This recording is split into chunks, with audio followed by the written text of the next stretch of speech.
Ezequiel capítulo 47 diz assim: depois disto, o homem me fez voltar à entrada do templo, e eis que saíam águas de debaixo do limiar do templo para o oriente. Saía o que, gente, do templo? Debaixo do templo saía o quê? Água. Estranho isso, né? Saía para o oriente, né? Porque a face da casa dava para o oriente, e as águas vinham de debaixo, do lado direito da casa, do lado sul do altar. Ele me levou pela porta do norte e me fez dar uma volta por fora, até a porta exterior, que olha para o oriente. E eis que corriam as águas ao lado direito. Ele viu que as águas, o quê? Corriam ao lado direito. Saiu aquele homem para o oriente, tendo na mão um cordel de medir. Mediu 1000 covados e me fez passar pelas águas, águas que me davam pelos tornozelos. Mediu mais 1000 e me fez passar pelas águas, águas que me davam pelos joelhos. Mediu mais 1000, já vai 3000, né?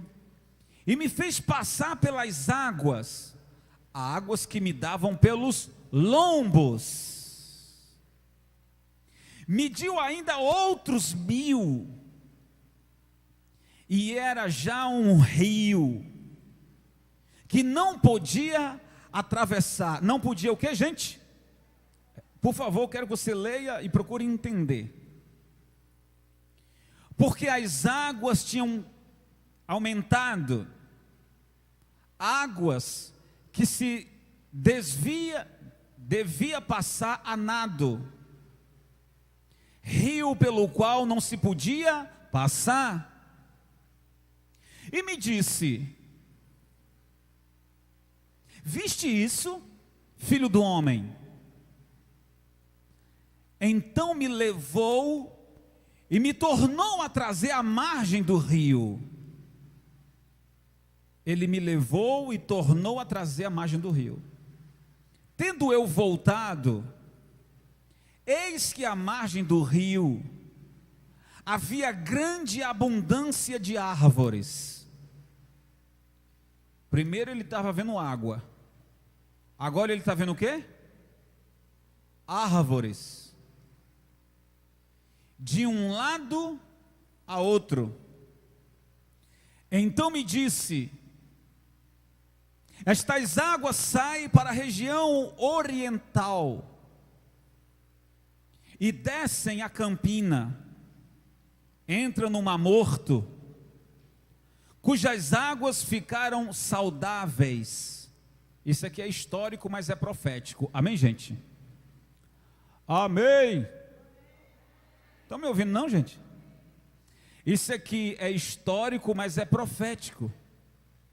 Amém? Versículo 9. Toda criatura vivente que vive em enxames viverá por onde quer que passe este rio. Ou seja, onde esse rio passar, vai ter vida. E haverá muitíssimo peixe. E aonde chegarem estas águas, tornarão saudáveis as do mar. Tornarão saudáveis o quê? Alguém bebe água do mar? Tornarão saudáveis as águas do mar. E tudo viverá por onde quer que passar este rio.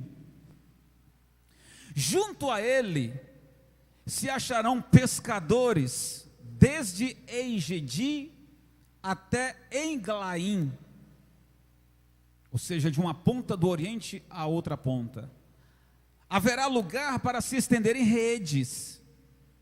O seu peixe, segundo as suas espécies, será como o peixe do mar grande, em multidão excessiva. Mas os seus charcos e seus pântanos não serão saudáveis, serão deixados para o sal. Junto ao rio, as ribanceiras, de um e de outro lado, nascerá toda sorte de árvore, que dá fruto para se comer. Não fenecerá a sua folha, ou não murchará, né? E nem faltará o seu fruto, nem seus meses produzirá novos frutos, porque as suas águas saem do santuário. Mais uma vez ele está afirmando, essas águas estão vindo da onde, gente? Do santuário, do templo. O seu fruto servirá de alimento, e a sua folha de remédio. Você entendeu alguma coisa até aqui? Sim ou não? Como disse, é histórico, mas é profético. Põe a mão assim sobre a sua Bíblia. Diga comigo: Senhor Jesus, usa o teu servo, fala comigo através da tua palavra. Eu abro o meu coração para ouvir a tua voz, em nome de Jesus. Amém, igreja? Escute, pessoal.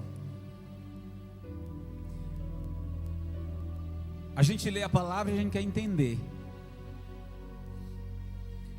E a primeira coisa que quero destacar nessa mensagem, um pouco histórico, como disse. A Bíblia diz, profetizado por esse grande servo, o profeta Ezequiel, que em Israel haverá uma abundância de prosperidade altíssima, que vai banhar todo o Oriente e toda a terra. Mas antes disso, o Oriente Médio passará por uma tribulação ou fome ou miséria muito grande. Parece até assim, não, mas isso não vai acontecer. Mas acontece sim. Por que, ô bispo, que a palavra profetiza a respeito de uma prosperidade, de uma abundância muito grande nos últimos dias? Para um povo que se arrepende, tá, pessoal? Porque, escute só, um histórico de derrota, um histórico de fome, de sede, de sequidão, um histórico de derrota, de fracassos, anos e anos e anos. Isso se tem uma explicação. É a falta de buscar a presença de Deus, ou a falta de se arrepender. O texto aponta que haverá prosperidade ou vitórias na vida de um povo que se voltar para Deus, porque a vitória vem do altar, a bênção vem do templo, a vitória, as águas, elas, na visão que Deus deu ao profeta Ezequiel. Olhe para mim, por favor. O profeta Ezequiel teve uma revelação. Um anjo levou ele até o templo e mostrou para ele que do templo, ou debaixo do altar, saía águas. Imagina você agora aqui na igreja. Aqui tem um altar, debaixo desse altar, debaixo dele aqui é terra. Imagina você debaixo do altar fluir águas. O anjo pegou pela mão do profeta e levou para a parte exterior, para fora do templo, para que ele visse o tanto de água que estava brotando. Mediu uma vez, 2 vezes, 3 vezes, e a água cada vez mais aumentava. Amém, gente? A água dava no joelho, a água dava nos ombros, e agora a água não podia mais nem atravessar, só se fosse a nado. E a interpretação dessa visão seria o quê? Seria a prosperidade de Deus, ou a vida. Prosperidade ou a vida, você pode entender tanto materialmente falando, como espiritualmente falando. Materialmente falando, porque haverá prosperidade. Espiritualmente falando, porque haverá vida. Glória a Deus, pessoal. Haverá o quê? Vida. Só que, por favor, ligue esse ponto sempre à questão do se arrepender. Isso só vai acontecer pela questão de se buscar. Isso vai acontecer na vida de quem buscar. E a visão dizia que a prosperidade, a vida, a água, a abundância brotava do... Vamos lá, gente, por favor, pessoal, participa. Brotava da onde? Do altar. O altar quer dizer o quê? Não apenas o templo, mas brota do Senhor. Poderia a visão mostrar do céu. A água vem do céu, chove, a água cai do céu. Ou essa água poderia vir do mar. Essas águas poderiam brotar de um rio. Ou essas águas poderiam brotar de um deserto. Mas Deus mostrou uma visão dizendo que a água saía do altar, para fazer nós entendermos que sem a presença de Deus, a nossa vida vai ser seca. Sem estar na presença de Deus, escute isso, pessoal, aplicação da palavra de Deus. Sem você estar na casa e na presença de Deus, sua vida será vazia, seca. Então a revelação da palavra mostra que houve inundação, que a água brotava do altar e ela caía no rio, e do rio caía para o Mar Morto. Para você que não sabe, historicamente, em Israel existe um mar chamado Mar Morto. Esse mar, as pessoas vão lá e vão lá tomar banho, e você entra na água e você não afunda, porque a presença de sal é tão grande que a pessoa fica boiando, ela não afunda. Nós já fomos lá, tomei banho lá já. As pessoas ficam lá brincando, lendo jornal, não sei o quê. Então aquela água salgada, a sua salinidade ser tão grande que nem bactérias nem micróbios tem lá. Então também não há peixes lá. Ninguém pesca lá porque não tem peixe. E a palavra está dizendo que essas águas brotarão do templo, vai cair no rio, e desse rio vai desaguar no Mar Morto, ou vai parar no Mar Morto. E a palavra diz que por onde esse rio passar, por onde essas águas passarem, haverá o quê? Oh, Jesus. Tá difícil hoje aqui vocês participar comigo, hein, gente? Haverá vida. Haverá o quê, gente? Não me desanima não, pessoal, por favor, participa. Não me desanima não. Por onde a água passar, haverá vida. E aí a revelação da palavra vem para nós em que sentido? Se o Mar Morto está lá no Oriente Médio e nós estamos aqui no Brasil. Eu disse que essa palavra, ela tem 2 vertentes: a material e a espiritual. A material é que haverá prosperidade por onde essa água chegar. A espiritual é aonde essa água chegar, que agora não é a água de beber, porque estamos falando espiritualmente falando, essa água é Jesus. Amém, gente?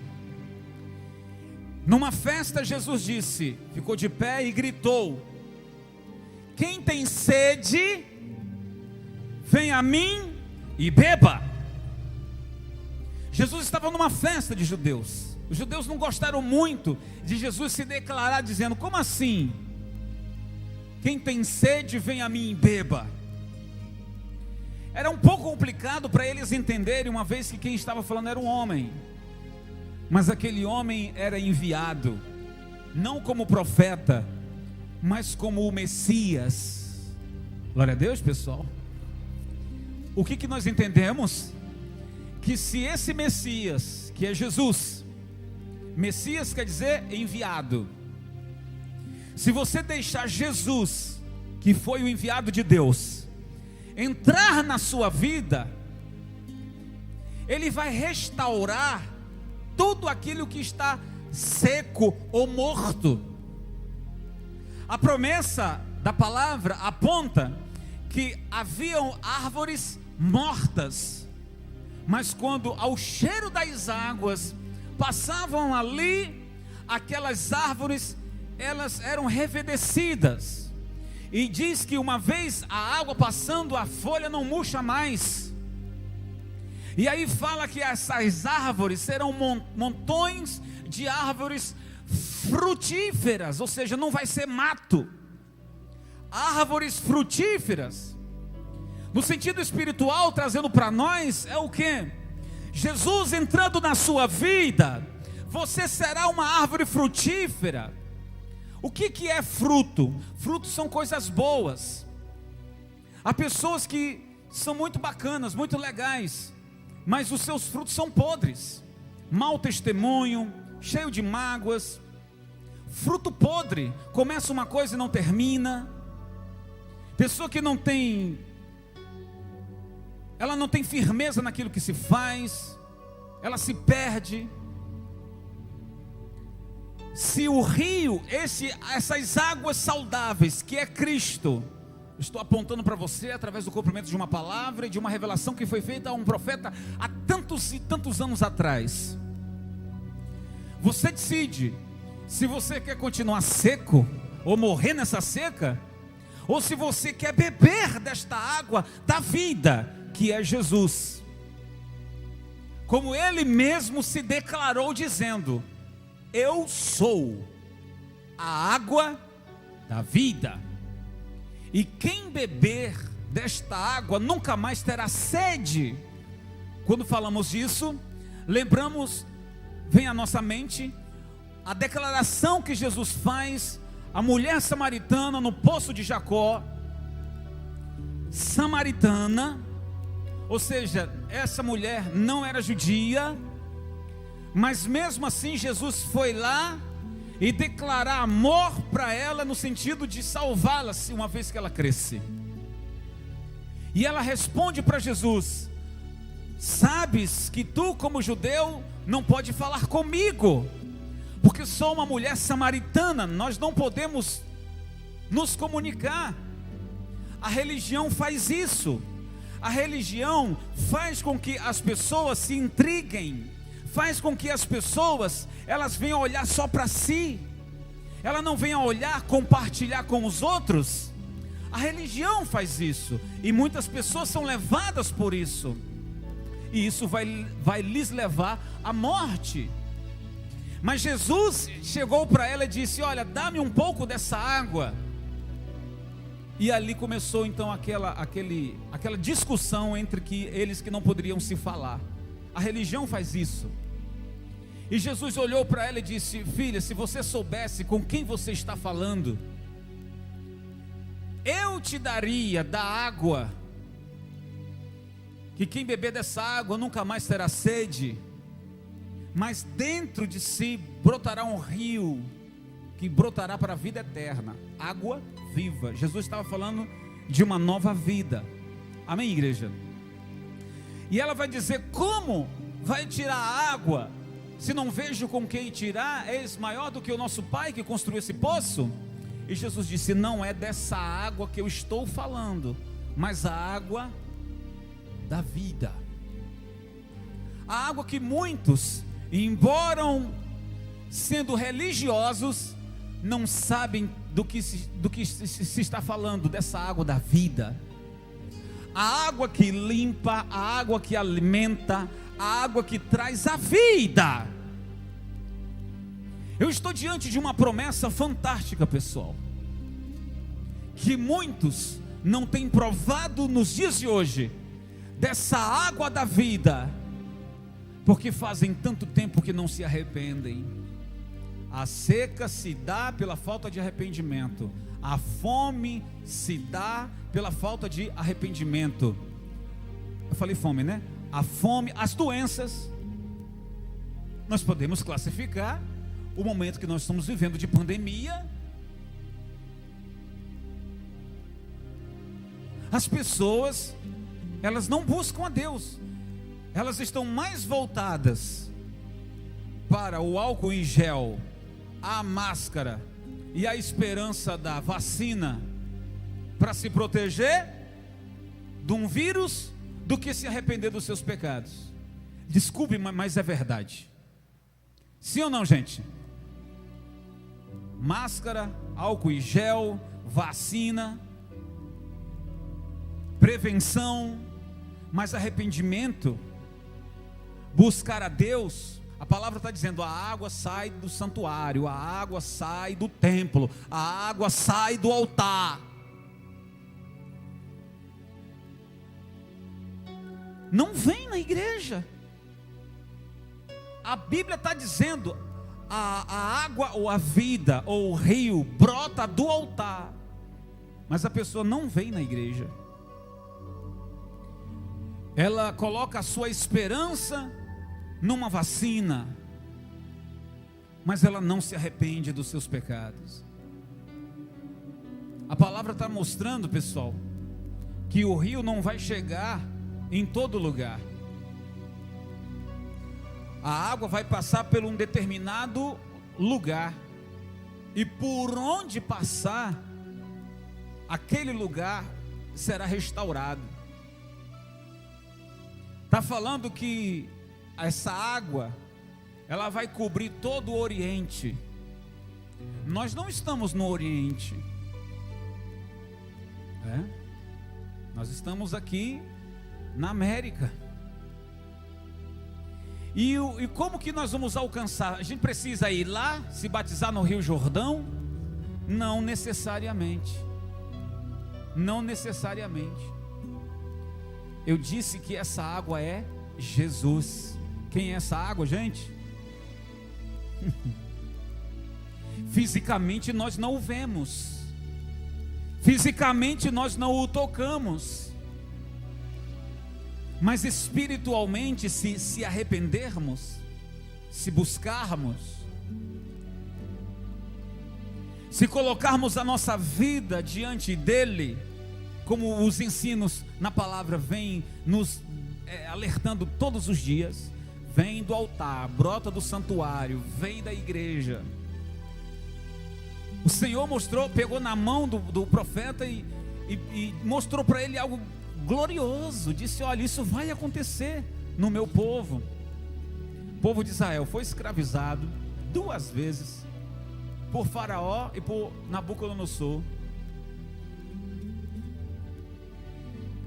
E após esses 2 episódios, ainda continuam escravos, não de homens, mas do pecado. Olha onde a palavra está levando. Eles queriam a libertação de Faraó, Deus os libertou. Eles queriam a libertação da Babilônia, Deus os resgatou, porque foi Ele que permitiu. Então Ele os resgatou da Babilônia. Mas mesmo depois desses 2 grandes eventos, ainda se deixam ser escravos pelo pecado. E aí o pecado se dá na desobediência, porque conhecem a verdade. Quando Jesus disse: eu sou o pão vivo que desceu do céu, Jesus está dizendo: eu sou o vosso alimento. Ali houve um grande questionamento por eles, os judeus, e Jesus dizer que era o pão vivo. E Jesus disse: olha, o pão quer dizer a palavra, e o que eu tenho falado até hoje não vem de mim, porque eu assisto diante do meu Pai. Você está me entendendo isso? Então, escravos do pecado, porque conhecem a verdade e não praticam, portanto são escravos. E nasce uma promessa dizendo: vou restaurar a todo aquele que se arrepender. Eu vou levar você agora em Salmos, capítulo 51, aonde mostra o que Davi fez para alcançar o seu perdão. Todos nós sabemos, não é novidade, que Davi, ele pecou, ele falhou. Mas no capítulo 51, por favor, abre lá no livro de Salmos. Salmo capítulo 51. Diz o seguinte, versículo 1 e até o 3. Compadece-te de mim, ó Deus, segundo a tua benignidade, e segundo a multidão das tuas misericórdias.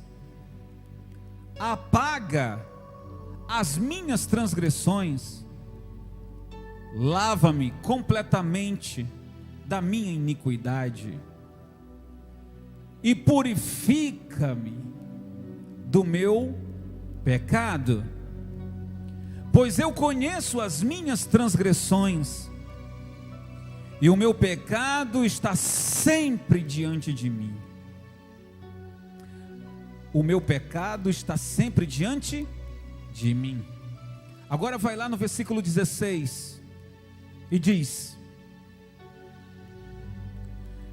pois não te comprazes em sacrifício, do contrário, ou se fosse assim, eu te daria. E não te agradas de holocaustos.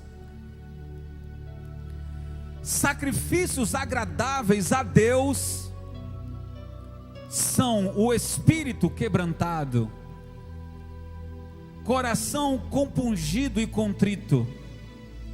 Não desprezarás, ó Deus. Amém, igreja?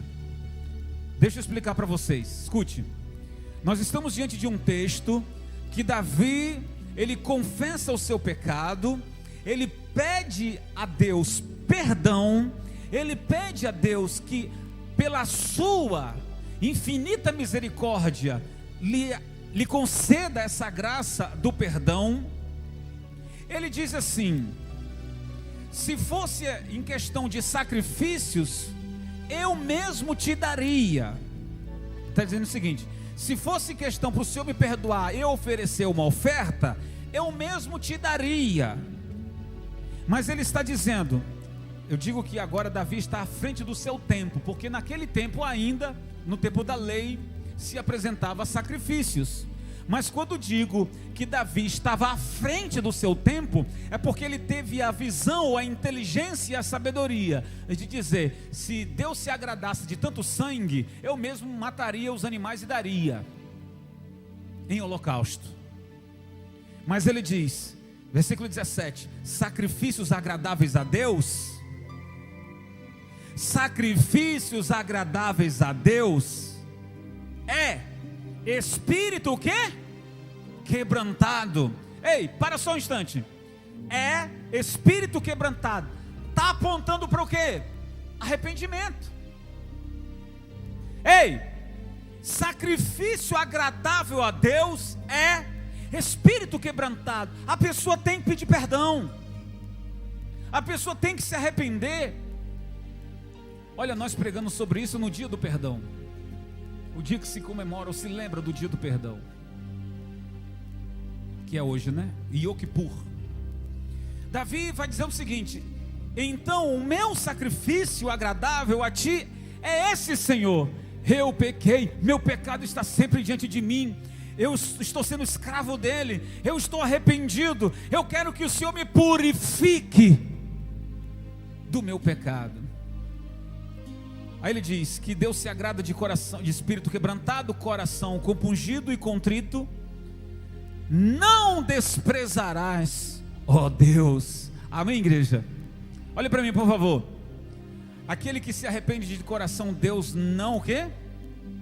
Não vai te desprezar.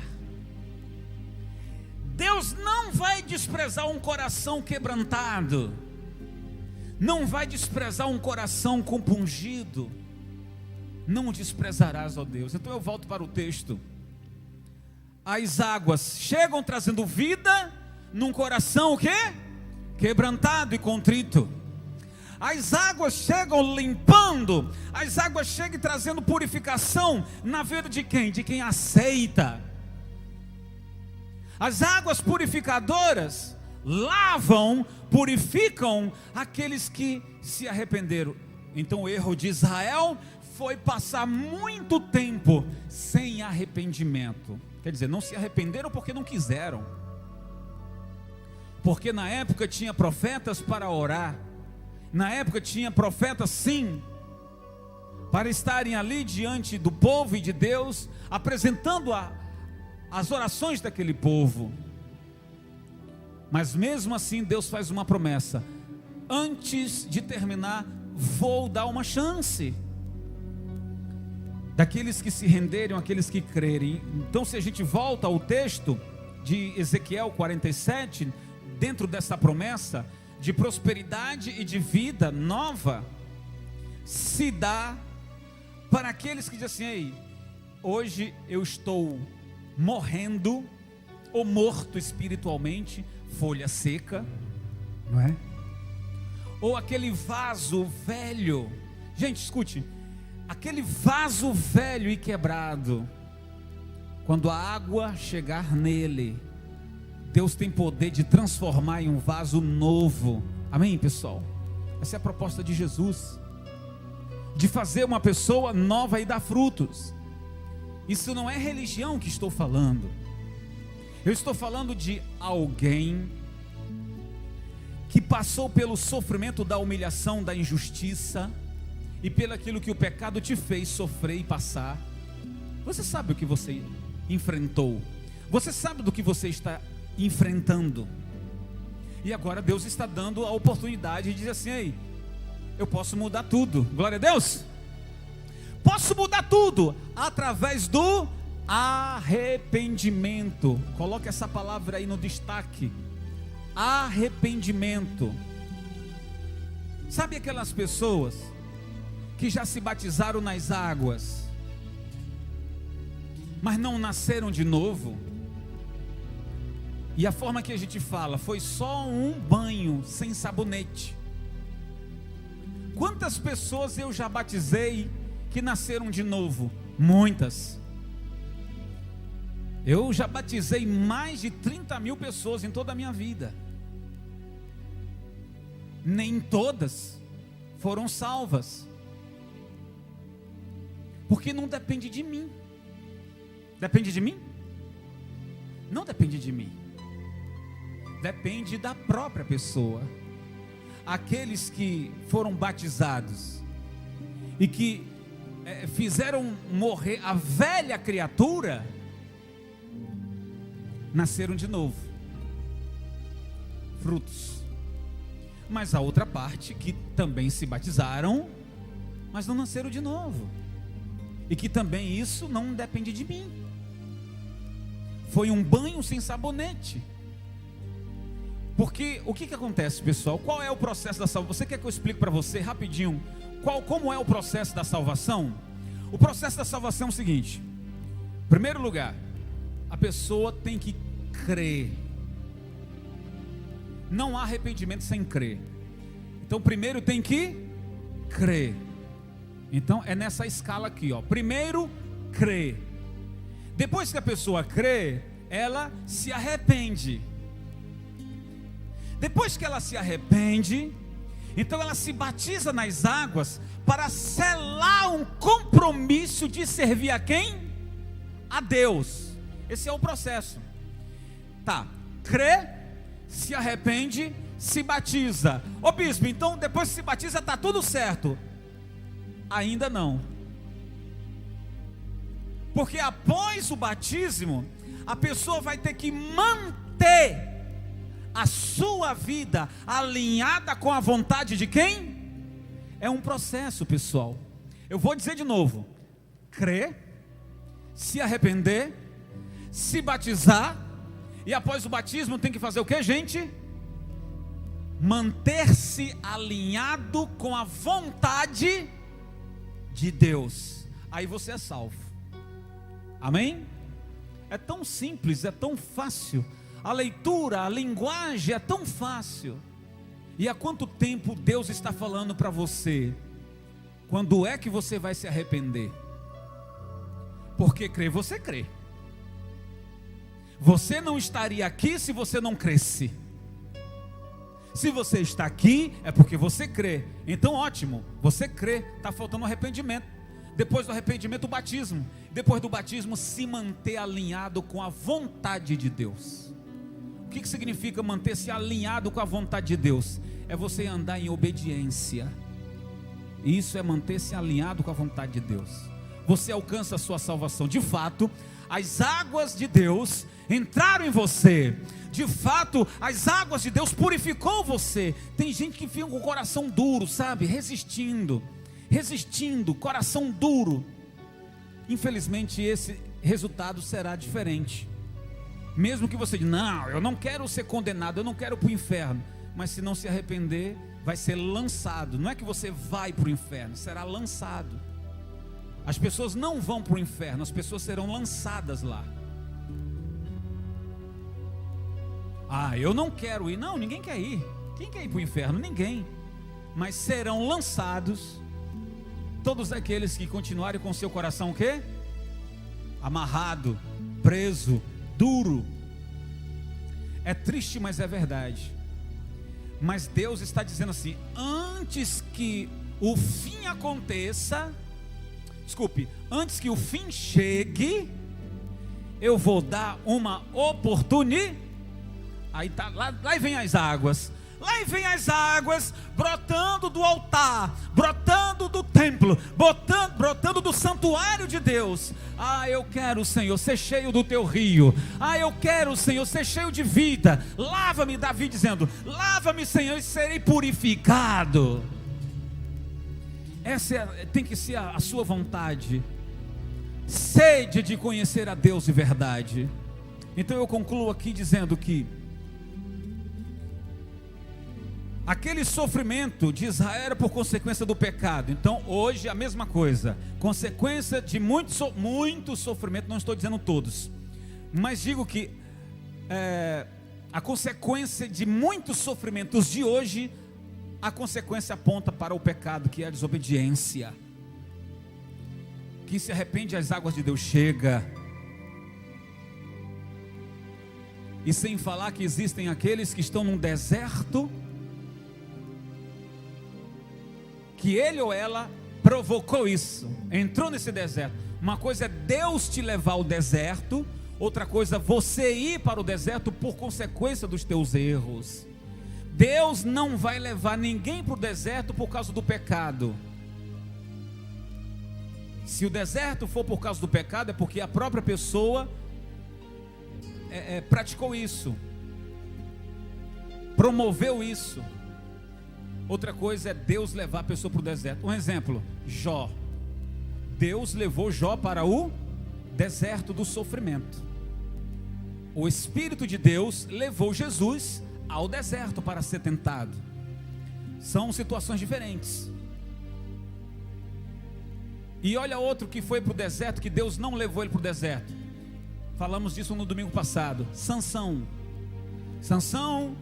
escolhido de Deus, nazireu, separado para uma missão, pecou, desobedeceu, foi para o deserto. Ele provocou isso. O seu fim, todos nós sabemos, não foi nada bom. Portanto, pessoal, se você está no deserto, provocado pelos teus erros, há possibilidades dessas águas chegar lá, sim, no teu deserto, e o teu deserto não ser mais deserto. Glória a Deus. O teu deserto ser transformado em o quê? Em um mar, em rio. Pode sim, se tão somente você abrir o seu coração. Eu termino dizendo isso. Quando é que você vai sair desse deserto? Quando é que você vai se arrepender? Quando é que você vai deixar o seu coração tão cheio de coisas ruins? As águas não vão poder entrar enquanto você não limpar, não se decidir. Então eu encerro dizendo: entrega a vida para Jesus. Esta é a água de Deus que quer limpar você nessa manhã. Quem crê nessa palavra, diga eu. Então fica de pé e aplaude o Senhor bem forte. Glória a Deus.